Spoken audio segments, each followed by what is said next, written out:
Hi and welcome to the LARP fight series. I'm the professional hobbyist and I'll be going through some historical sword fighting techniques that I've trained over the years, breaking them down and applying them to LARP fighting so that you can learn them, use them in your own games. So to explain where my approach comes from, I've trained over the years in both Eastern and Western sword styles and a couple other weapon styles along the way, and I'll be using different elements and different principles from the variety of different styles I've trained to bring into this course.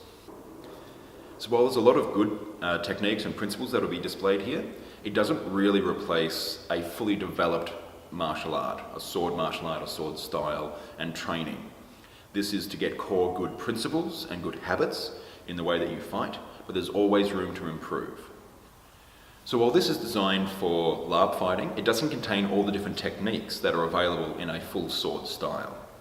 So there'll be many elements of sword fighting which will not be covered at all in this course, mainly due to safety concerns. So to give a bit of an idea of the types of lessons that will be in this YouTube series, we're going to have three distinct groupings. There's going to be ones which will be the fundamental series, which cover the real basics. There'll be the advanced series, which go into obviously more advanced concepts. And there'll be the specialist series.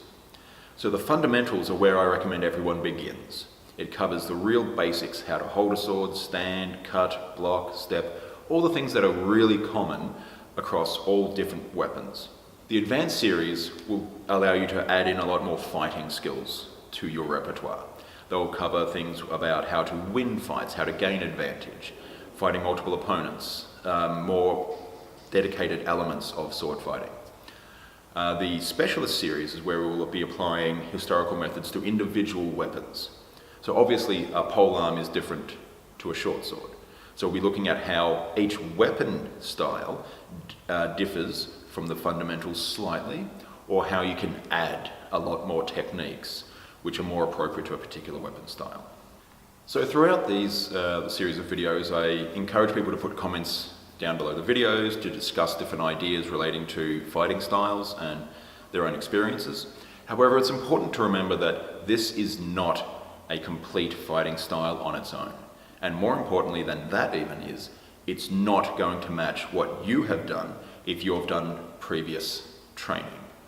So obviously there'll be differences, and if you want to discuss why things are the way they are, but I would recommend please don't put a comment saying, I've done different training, so therefore yours is wrong. If you've done different training, great, keep training. This is for people who want to have an avenue to get into sword training. So thanks for watching this episode of the LARP Fight series. I hope you enjoyed it. Obviously we've got big plans for this series. There'll be many more videos upcoming. We'll be aiming to get one out per month. If there's any comments that you have, please leave them down below. And if you like what you've seen, please subscribe.